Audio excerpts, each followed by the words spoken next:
एक सेलिब्रिटी एक local product को बेच के करोड़पति बन सकती है, यस और नो? एक सेलिब्रिटी एक लोकल प्रोडक्ट के बेच के प्रोडक्ट एक लोकल साबुन को बेच के जब करोड़पति बन सकती है, तो एक लोकल इंसान, हम सब एक लोकल इंसान एक ब्रांडेड प्रोडक्ट को बेच के क्यों करोड़पति नहीं बन सकते? यस और नो? इसी मार्केट को और वेस्टीज को सिर्फ यही डिफरेंस है कि वो सेलिब्रिटी बेच के करोड़पति बनते हैं और हम यहाँ पे लोकल लोग ब्रांडेड प्रोडक्ट को बेच के करोड़पति बनते हैं, यस और नो? यस। तो दोस्तों, मेरा नाम अब्दुल शब्बीर है, मैं कर्नाटका से बिलोंग करता हूँ। बल्लारी एक शहर है कर्नाटका के अंदर, बेंगलोर और हैदराबाद के बीच में, जहां से मैं आया हूँ आज, राइट?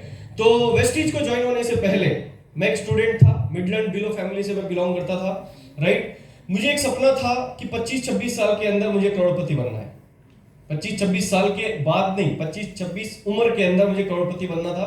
अब मुझे पता नहीं था कि क्या करने से करोड़पति बनते हैं, क्योंकि घर के हालात इतने बुरे थे कि 5-10 हजार रुपए मेरे फादर कमा लिया करते थे। 10-15 हजार रुपए में कुछ होता नहीं था, 5-10 हजार में। तो मुझे ये गरीबी देख देख के एट द एज ऑफ 14-15 ही मेरे माइंड में एक सवाल आ गया था कि कब तक ये गरीबी को हम झेलें, कब तक हम ऐसी गरीबी को झेलें, कब तक हम सैक्रिफाइस करें, कब तक हम चीजों को कॉम्प्रोमाइज करें। अगर खानदान के अंदर कोई करोड़पति नहीं बन रहा तो एक करोड़पति खानदान मुझसे शुरू हो जाए, राइट? एक करोड़पति खानदान मैं शुरू कर दूं। मेरी सोच 14-15 साल की उम्र के अंदर यह थी कि मुझे करोड़पति बनना है। अब हमारी फैमिली का बैकग्राउंड यह था कि हमारे खानदान में अगर कोई भी पैदा हो बच्चा, मेरे दादी जो है, दादी मेरे फादर की मदर, वो एक काम करती थी, गर्दन पकड़ के उर्दू मीडियम में जाके एडमिशन करा के आ जाती थी, उर्दू स्कूल में गवर्नमेंट की, राइट? बट मेरी मदर जो है ना, मेरी मदर की सोच कुछ अलग थी कि मुझे उनको ना अच्छे एजुकेशन दिलाना था, अच्छा एजुकेशन, बट पैसे नहीं थे। ऐसे वैसे करके अच्छा एजुकेशन मुझे दिला रहे थे वो। 8th या 10th स्टैंडर्ड में मेरे दिमाग बदला कि मुझे कुछ जिंदगी के अंदर बहुत बड़ा करना है, बट जॉब करूं या बिजनेस करूं मुझे कुछ नहीं पता था। 12th में जब मैं गया तो मैं कई लोगों से पूछा कि सर मैं जॉब करूं या बिजनेस करूं, किसी ने कुछ जवाब नहीं दिया। और जब मैं डिग्री में गया, बीबीएम फर्स्ट सेम में जब मैं गया, तो मैं मेरे लेक्चरर से पूछा कि सर मैं जॉब करूंगा तो करोड़पति बनूंगा या बिजनेस करूंगा तो करोड़पति बनूंगा। तो मेरे लेक्चरर ने बोला, ना जॉब कर ना बिजनेस कर, पहले डिग्री कंप्लीट कर। मैं सेकेंड सेम में गया तो कुछ नए लेक्चरर्स आए, उनसे भी मैं पूछा कि सर मैं जॉब करूं या बिजनेस करूं। उन्होंने भी बोला पहले डिग्री कंप्लीट कर। Third same second year of BBM जब मैं गया तो हमारे कॉलेज के अंदर एक लेक्चरर आए जिनको मैं सेम सवाल कुछ अलग अंदाज से पूछा। अब मैं सोचा कि अगर इनको भी यही सवाल करूंगा कि जॉब करूं या बिजनेस करूं, तो वो भी मुझे यही बोलेंगे कि डिग्री कंप्लीट कर, राइट? मैंने उनको पूछा कि सर आप हमारी कॉलेज में आने से पहले क्या जॉब करते थे? उन्होंने बोला मुंबई के गोदरेज इंफोटेक कंपनी में मैं जॉब करता था। मैंने उनको पूछा आपका पर एनम सैलरी कितना था? उन्होंने बोला 6,82,000, 6,82,000। मैंने उनसे पूछा सर 6,82,000 की सैलरी छोड़ के यहाँ 10-15 हजार के लिए क्यों आ गया? तो उन्होंने बोला शब्बीर, ना मुझे उनकी सैलरी की जरूरत है, ना मुझे वो टॉर्चर की जरूरत है। यहाँ पे मैं सेफ हूं, 3 घंटे आऊंगा, आप लोगों को पढ़ाऊंगा, चला जाऊंगा, 10,000 में मैं सेफ हूं। तब मैं उनको पूछा कि सर आप मेरे लिए कुछ बोलो, सजेस्ट करो कि मैं जॉब करूं या बिजनेस करूं। उन्होंने मुझे इग्नोर किया 15 दिन। 16th डे मैं उनको थोड़ा प्रेशर डाला कि बोलो ना कुछ, जॉब करूं या बिजनेस करूं। तो उन्होंने मेरा हाथ पकड़ के क्लासरूम में लेके जाके डोर को लॉक करके उन्होंने एक चीज मुझे समझाई, जिंदगी में कुछ भी कर ले मगर जॉब। मैंने उनसे पूछा क्यों? कहते हैं तुझे पता JOB जॉब का फुल फॉर्म क्या होता है? मैंने बोला सर जॉइन अदर बिजनेस। उन्होंने बोला नहीं। मैं बोला सर जस्ट ओबे बॉस, जैसा बॉस कहता है मान लो। उन्होंने बोला नहीं। मैं बोला सर आप बता दो। कहते हैं JOB का फुल फॉर्म होता है जूस ऑफ बॉडी, राइट? मैंने उनको बोला सर ऐसे क्यों? तब मेरी एज 18 ईयर्स थी सर, 18 ईयर्स। अब इतना दुनिया के बारे में मैं पता नहीं था, अंडे के अंदर थे हम, राइट? तो मैंने पूछा सर ऐसा क्यों? उन्होंने एक बहुत बेहतरीन एग्जांपल से मुझे समझाया कि शब्बीर, जब एक स्टूडेंट होता है तो वो गन्ने की तरह होता है, शुगर केन समझते हैं आप? जरा जोर से ऊपर वाले। नीचे वालों को पूछूंगा तो ऊपर वाले नहीं बोलेंगे, ऊपर वालों को पूछूंगा तो आप क्या इंडिया पाकिस्तान? हाँ? या इंडिया न्यूजीलैंड जो मैच चल रहा है, दोनों एक ही है ना, वेस्टिजियंस है ना, Yes. तो दोनों मिलके बोलो शुगर कौन समझते हैं, शुगर केन Yes. मिलता है गुवाहाटी में। तो उन्होंने मुझे समझाया कि शबीर जब स्टूडेंट एक स्टूडेंट होता है तो शुगर केन की तरह होता है, शुगर केन की तरह कड़क, किसी के आगे झुकेगा नहीं, राइट। स्टूडेंट भी स्टूडेंट जब होता है तो शुगर केन की तरह होता है, क्यों? क्योंकि उसके जॉब के अंदर माता पिता का पैसा, पीछे किसी की बेटी, राइट। गुवाहाटी का कोई पार्क, पार्क पे कोई झाड़, झाड़ के नीचे इसके कांड, ये झुकेगा नहीं, राइट। इसको ओवर कॉन्फिडेंस होता है, ओवर कॉन्फिडेंस। क्या? जैसे मैं डिग्री कंप्लीट करूंगा, कॉलेज के बाहर रतन टाटा जी वेट कर रहे हैं जॉब देने के लिए। आज जैसे ये कॉलेज खत्म करके बाहर आएगा, टाटा जी दूर दूर तक टाटा करते नहीं दिखाई देंगे इसको, राइट। प्रोफेसर जो कॉलेज के लेक्चरर्स होते हैं उन्होंने एक ही चीज बताई होगी, तुम 80% ले लो, 90% ले लो, जैसे ही डिग्री खत्म होगी बाहर जाओ, अंबानी रिलायंस में जॉब देगा।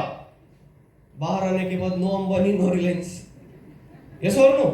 शादी से पहले लड्डू शादी की बहुत अच्छी लगती है, जब क्लास में बैठे होते हैं। आफ्टर शादी, आफ्टर डिग्री यही हाल होता है, यस और नो, राइट। तो मेरे लेक्चरर ने मुझे ये चीज समझाई कि जब स्टूडेंट होता है तो गन्ने की तरह होता है, खड़ा, उसको कुछ लाइफ के बारे में पता नहीं होता। जैसे ही इसकी डिग्री कंप्लीट होती है, जब वो रेज्यूम हाथ में पकड़ के किसी कंपनी के गेट के सामने जाके इंटरव्यू के लिए क्यों लगाता है, तो उस गन्ने को गन्ने की जूस निकलने वाली मशीन में रखे जैसा होता। अब जूस कैसे निकलते? पहले सीधा रख के जूस निकलता बॉस, उसके बाद क्या करेगा? वो फोल्ड करके जूस निकालेगा। कस्टमर अगर टेस्ट मांगा तो नींबू भी रख के जूस निकालेगा, राइट। तो तीसरी बार फोल्ड करके जूस निकालेगा, घुमा घुमा के जूस निकालेगा। कस्टमर और टेस्ट मांगा तो अदरक भी रख के जूस निकालेगा, फिर घुमा घुमा के जूस निकालने के बाद लास्ट में क्या करेगा? फेंक देगा, जा बेटा दूसरी कंपनी देख ले। यही हाल होता है एक जॉब होल्डर का, राइट। ये मेरे लेक्चरर ने मुझे समझाया। मैंने उनको बोला सर जिंदगी में कुछ भी कर लूंगा मगर गन्ना नहीं बनूंगा, राइट। तो उसके बाद मैंने उनको पूछा कि सर अगर मैं बिजनेस करूं तो मुझे क्या चाहिए? पैसा, जो था नहीं। मैंने सोचा कि आफ्टर बीबीएम मैं कोई जॉब देख लूंगा मेडिकल रेप का, क्योंकि मेरे रिलेटिव में एक मेडिकल रेप थे, उनसे मैं रिकमेंडेशन से जॉब देख लूंगा। 15-20 हजार रुपए आएंगे, उसको इकट्ठा करके एमबीए कर लूंगा। एमबीए कंप्लीट होने के बाद बैंगलोर और हैदराबाद जाके 25,000 रुपए में तिन्नामा पणकुन्नामा तेलरिंदा, मतलब खाएंगे पिएंगे जिंदगी, ये तेलुगु डायलॉग है, राइट। इतनी जिंदगी मस्त है, 25,000 में लाइफ सेट। आप जाके किसी स्टूडेंट को पूछ लो, उसको भाई तू कितना सैलरी एक्सपेक्ट कर रहा है, कहता 25,000 मिल गए ना बस, राइट। उसके लिए एक फ्रेशर के लिए 25,000 बड़े होते हैं, सर नो।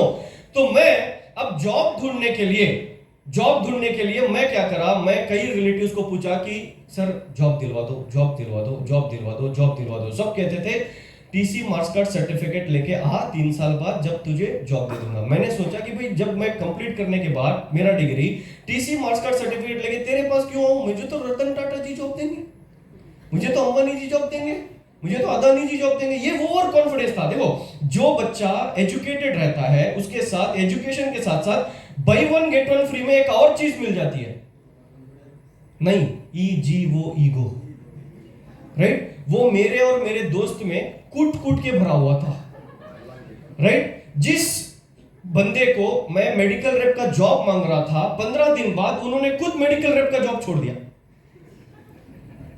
और वो ज्वाइन हो गए वेस्टीज। और मुझे 15 या 16वें दिन मुझे कॉल आया, कहते तू क्या कर रहा है? मैं बोला बैटिंग कर रहा हूं। हम क्रिकेट खेलते थे वो हॉलीडेज में। तो उन्होंने पूछा तेरे साथ कौन है? मैं बोला मेरा एक जिगरी फ्रेंड है जो बॉलिंग कर रहा है। उन्होंने बोला दोनों तुम इस होटल में आ जाओ। एक होटल में हमें ले जाया गया और जैसे ही हम गए वहां पे 3 लोग बैठे थे, white shirt black pant with tie without blazer.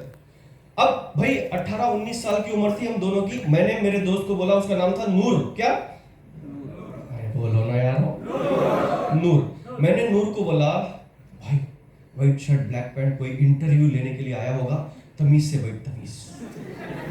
अब हम उसके सामने तमीज से बैठ रहे थे जो 4th स्टैंडर्ड फेल था, वो भी उर्दू,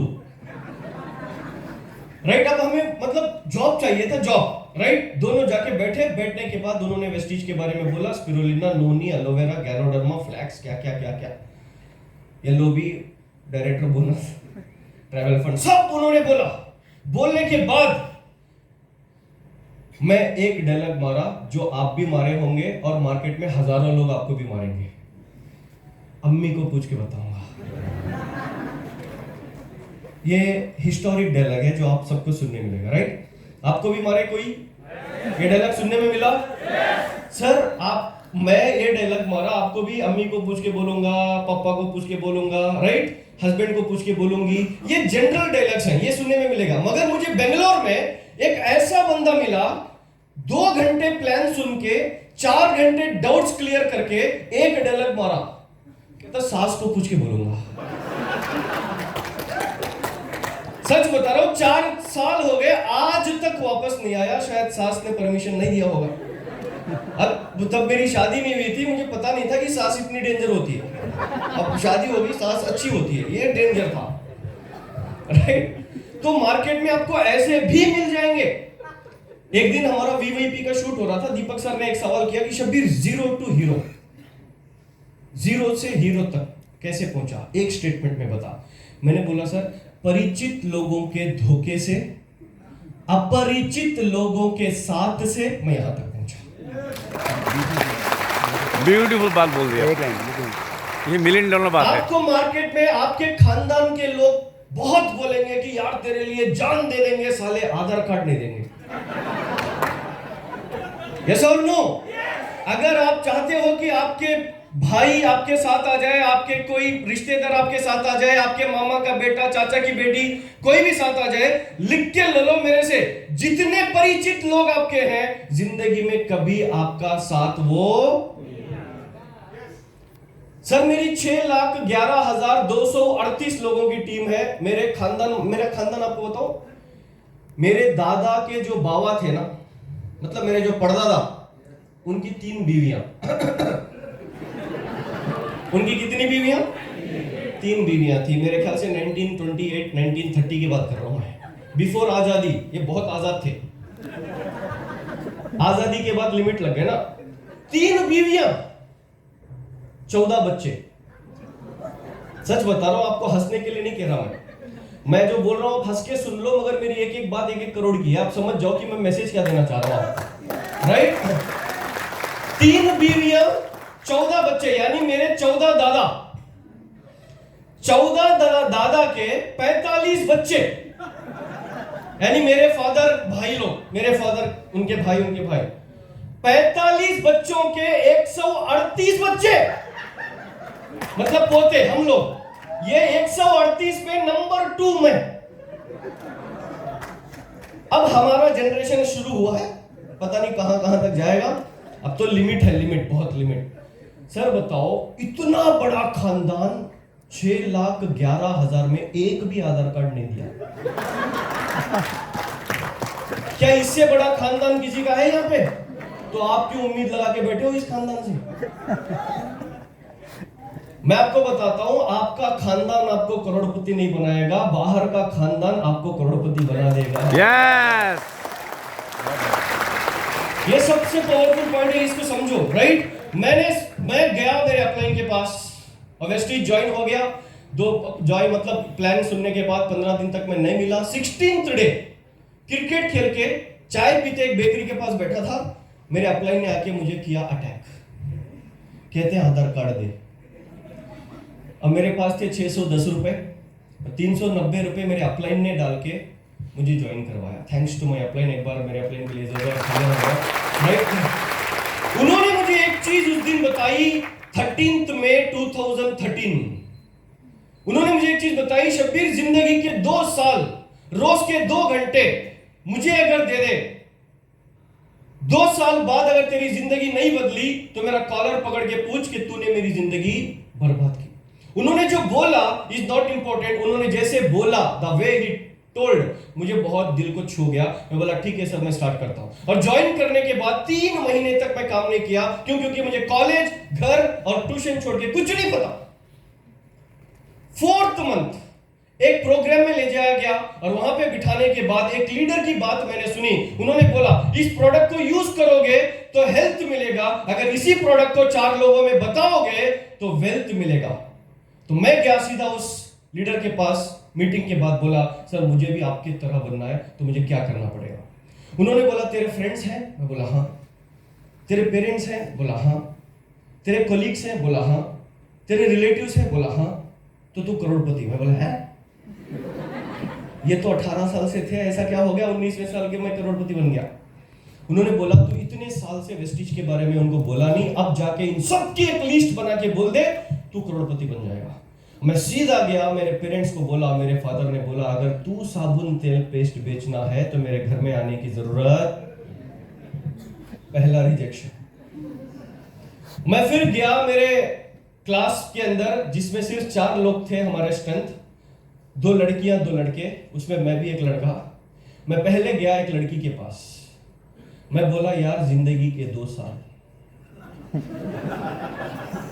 रोज के 2 घंटे वेस्टीज को दे दे प्लीज। पता उस लड़की ने बोला हमारे अब्बू मारते। अब दूसरी लड़की के पास गया, बोला यार जिंदगी के 2 साल, रोज के 2 घंटे प्लीज। कहती शब्बीर आपको मालूम नहीं 15 दिन पहले मेरा एंगेजमेंट हुआ, मेरे मियां मारते। अब मैं गया मेरे दोस्त के पास जो मेरे दिल के बहुत करीब था, हमेशा मेरे बेंच में मेरे बाजू बैठता था, बोला अयूब जिंदगी के 2 साल।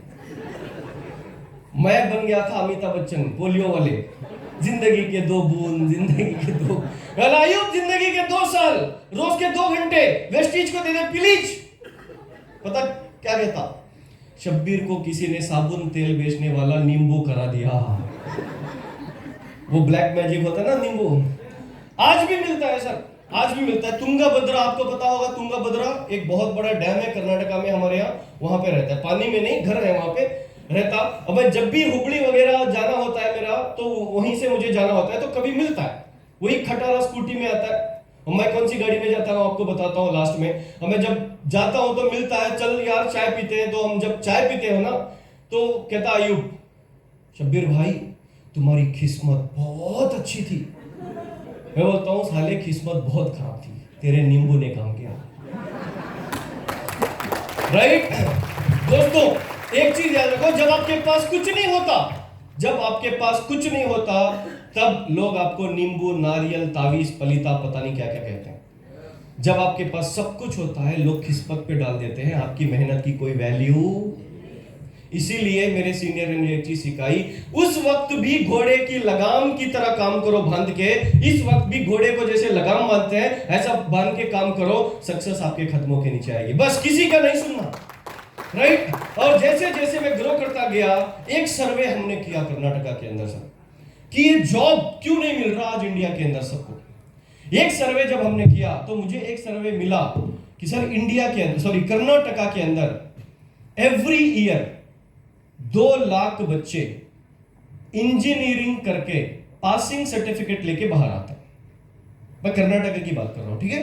2 लाख बच्चे इंजीनियरिंग करके पासिंग सर्टिफिकेट लेके बाहर आते हैं। उन 2 लाख बच्चों में 40,000 बच्चे ऐसे हैं जिनको जॉब मिल जाता है, जिनकी परसेंटेज 80, 85, 90 प्लस पॉलिटिकल रिकमेंडेशन। बच्चे कितने? 1,60,000 बच्चों में और 40,000 बच्चे ऐसे हैं जो अपने माता पिता का बिजनेस कैरी ऑन करते हैं। और बच्चे 1,20,000 बच्चों में 20,000 बच्चे ऐसे हैं जो हर साल कर्नाटका में सुसाइड करते हैं। क्यों? क्योंकि उनको जॉब। और बचे 1 लाख बच्चे माता पिता का खाते हुए घर में डंका मारते बैठते हैं। जब इंजीनियर्स का ये हाल है तो एमकॉम, बीकॉम, एमएससी, जो भी है इनका क्या हाल होगा, और पूरे हिंदुस्तान में क्या हाल होगा। बट प्रॉब्लम पता क्या है, इंडिया में माता पिता को आज भी दामाद इंजीनियर ही चाहिए। अगर यहां ऐश्वर्या राय की जैसी लड़की है, इनकी बेटी खूबसूरत, मिस वर्ल्ड, इतनी खूबसूरत इनकी बेटी है, और यहां पे क्रिस गेल की तरह भी लड़का है, अगर ये इंजीनियर है तो मांगल्यम तंतु नानेन शादी हो जाती, राइट? अगर यहाँ दीपिका पादुकोण की तरह भी लड़की है, यहाँ डैरेन सैमी से भी बदतर कोई लड़का है, अगर ये जॉब होल्डर है गवर्नमेंट का, तो मन जीवन हेतु ना, ये प्रॉब्लम है। बट सर ये बदलेगा अगले 2-4 साल के अंदर, पक्का। ये ऐसे बदलेगा कि 2-4 साल बाद जिसकी बेटी दीपिका पादुकोण की तरह ब्यूटीफुल है, जिसकी बेटी ऐश्वर्या राय की तरह ब्यूटीफुल है, उसका पेरेंट, उसका फादर कभी किसी जॉब होल्डर के पास नहीं जाएगा, वो जाएगा गुवाहाटी की नियरेस्ट डीएलसीपी, और डीएलसीपी में 200 रुपए देकर लेगा वॉइस मैगजीन, और बेटी को देगा, बेटा चुन ले कौन यूसीडी चाहिए, कौन डीसीडी चाहिए, कौन डीसीडी चाहिए। जिनकी शादियां नहीं हुई आप एंजॉय, जिनकी शादियां हो चुकी और जिन पतियों की पत्नियां यहां पे बैठी हैं, मैं अपनी कंपनी प्रमोट कर रहा हूं, राइट? ये प्रॉब्लम है सर हमारा, राइट? ये प्रॉब्लम है। तो एक और चीज मैं आपको बताना पसंद करूंगा। देखो, जब यूथ एम्पावरमेंट हम कर रहे हैं तो यूथ यहाँ पे बैठे हुए हैं बहुत सारे। हमारा प्रॉब्लम क्या है मैं आपको समझाता हूँ। देखो, हर कॉलेज के सामने, इवन गुवाहाटी में भी एमबीए कॉलेजेस होंगे, एमकॉम कॉलेजेस होंगे, राइट? बीकॉम, बीबीए कॉलेजेस होंगे, इंजीनियरिंग कॉलेजेस होंगे। हर कॉलेज के सामने बाहर एक बैनर लगा हुआ होता है, बहुत बड़ा बैनर, एडमिशंस के टाइम पे, कि 100% job guarantee for your child. यहाँ पे भी लगता है, हमारे यहाँ लगता है बहुत बड़ा, यहाँ पे भी लगता है ना भाई। वो लोग क्या कह रहे हैं? 100% job guarantee for your child. Job को हिंदी में क्या कहते हैं? जोर से